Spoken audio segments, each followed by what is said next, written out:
Well, hello and welcome to the studio. Today I'm delighted to have as my guest Lucy Bainbridge. Now, Lucy, you work with, as you describe it, as working with women with bad habits. Yes, that's right. Now, that sounds quite intriguing. What kind of bad habits are you talking about? Well, for me, it's not really about the bad habit and what it is. It's kind of what you're needing it for. Right. So this can accumulate into sex, constantly needing attention from a man, or it can be overeating, chocolate, cheese, whatever comes into play, or it can be drinking, Right. or it can be drugs, or it can be gambling, or it can be whatever you know you shouldn't be doing and you feel guilty about afterwards, but you consistently do it, and you do it when you're feeling bad or when you're trying to distract from normal life. And these habits, they sound simple enough, but they can actually be quite destructive for somebody, can't they? Absolutely, yeah. Yeah, and they're overweight and ill health and all sorts of things can stem from these. Exactly, because what happens is we consistently do that thing and it's kind of to block something. But it becomes habit because our minds are habitual. So whatever you do repeatedly will start to become natural for you. So if you keep eating loads of food that is bad for you because it tastes good, that will then become a bad habit, and then you'll get overweight, or you'll get spots or whatever it is. But equally, if it's drugs, then that's bad for your health, but you also create these incredible highs and then you get these incredible lows. And then if it's men, you're seeking the thrill of someone wanting you and just distracting. It's just the distraction part from normal life as it is in the present moment. So it's kind of seeking something outside of yourself to make up for something which is lacking inside in many cases. Yeah, exactly. Yeah, and you're not just talking a theoretical game here, are you? You've actually been there yourself. Exactly. Yeah. And that's kind of why I want to help people, because I think there's a huge stigma attached to it being the habit in itself being the problem. And for me, I did every bad habit. So it wasn't that I was addicted to alcohol, or I wasn't addicted to eating, or I wasn't addicted to men. I was just addicted to more, which is kind of... So it really, to me, doesn't matter on what the habit is. It depends on where you're coming from. And for me, I was, drinking, always going out every weekend, constantly living to be out of my head. So I would work all week, and that would just be to earn the money so that I could go out at the weekend, so I could do these things that were constantly creating this distraction. And for you, it didn't stop at drinking, did it? It went... No. It went right into cocaine. I used to do. It was my favourite. That was my favourite thing. So that's where I thought I had the biggest problem was with the coke, because it became so like I needed it in order to have a good time. So I would always think, halfway during the week, I would think, I need to go. I would plan to get my cocaine at the weekend, and then people's faces eventually started to bore me. When I hadn't done a line. And this was an accumulation, like at the beginning I just tried coke and it was okay, and then I did it every weekend, and then it became a habit, and then eventually it got to this point where it was so out of control, and I would keep saying I don't want to do this anymore, but equally it was the only thing that made me feel better. And it wasn't just coke, it was drinking, it was the men, it was this spending money, shopping, anything to give me a quick fix, like a thrill in a moment. Yeah. And for me, and actually I think when someone has something that's that bad, sometimes that can save you, because that's when you need to do something about it, because it got to the point where even my dealers were saying to me, no, you don't need it anymore. And I would be like, what do you mean? And you can't really... At the time, you just don't care. You just want that thing. But really the problem is not the thing. It's what you're trying to block in the first place. It's the hole inside that you're trying to fill. Exactly. Yeah. And so but the thing was is that because I wasn't because I wasn't doing it every day, or needing it to go to work, etc.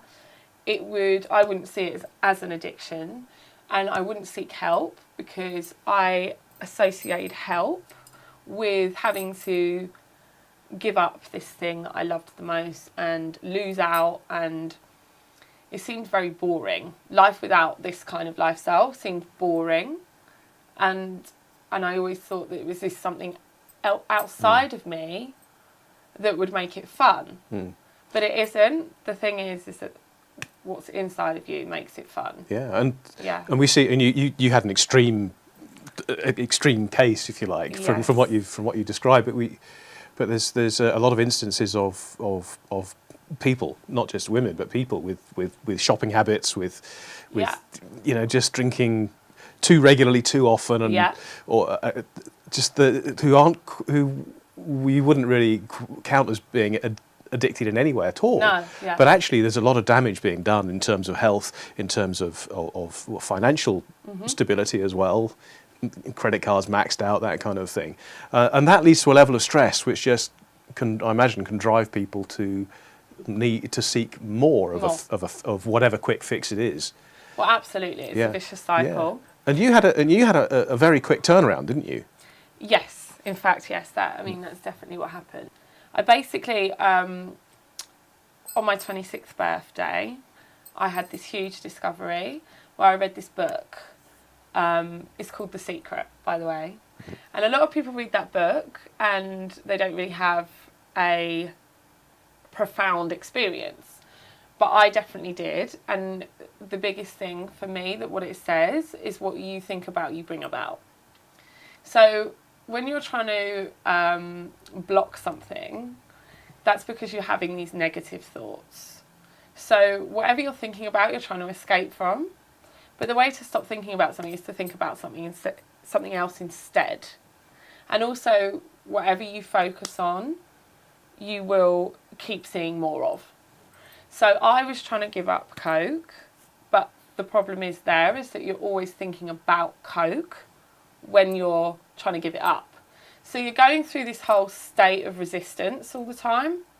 You're not changing your focus onto something that you actually want. You're still focusing on the thing you don't want. So you're constantly creating this fight between you and your other self. And you found by taking another approach with your thinking, that suddenly, almost overnight, your whole relationship with all sorts of things changed. It was like an epiphany, and I don't even know what that word meant until I had this, and I've never had an experience like that since. It was like complete. It was just like such a wave of inspiration. It was like something had just been lifted, and I felt completely different and saw everything like, oh, okay, I see where I've been going wrong now. And then everything changed. It just rippled out of that. I didn't suddenly become this pure person overnight, but it then started to spiral up again rather than spiraling down. So, basically I realised that everything that I was focusing on that I didn't want, I was then obviously keep bringing it back into my life because that's all I kept seeing. So rather than focusing on Coke and not doing that, I focused on being healthy, thinking, I could have all the money in the world. Because I honestly believe, and this book said, you can have anything that you want if you think about it. And it didn't, I didn't need proof of this to believe it. It just resonated. I was like, oh yeah, that's true. It's just true.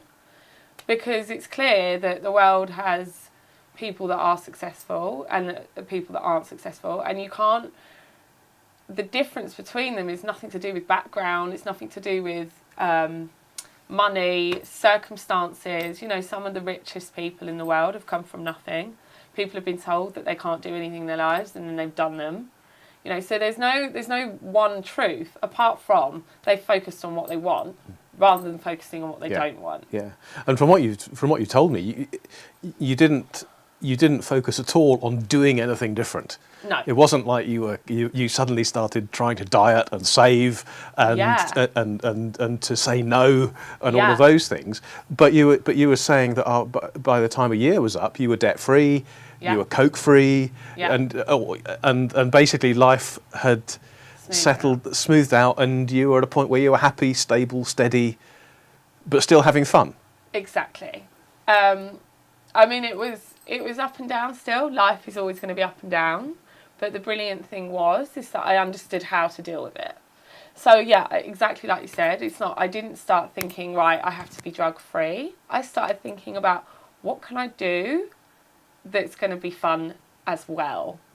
So I took the pressure off of the giving up part, like I stopped doing that. And then just started focusing on what I wanted. And what I really wanted to do at the time was go travelling.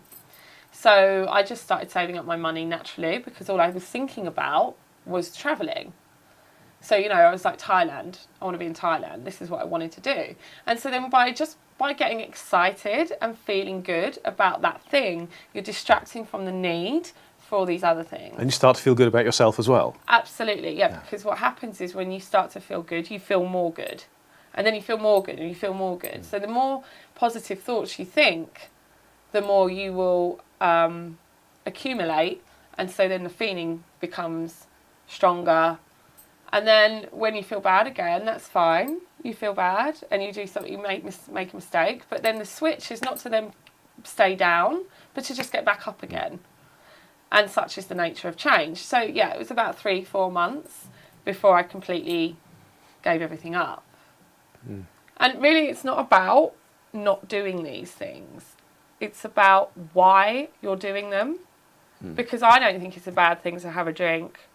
Like, whatever your crux is, it's okay to do that. If you're not coming from this need of desperateness to have something, it's not the need, it's the want that you should be having. Like, oh, it's okay to have that because that's not all my life is about. I'm not dependent on it anymore. It sounds very liberating. Well, it is, because I know, I think there's this huge thing about drinking or drugs or, not being able to ever do something ever again.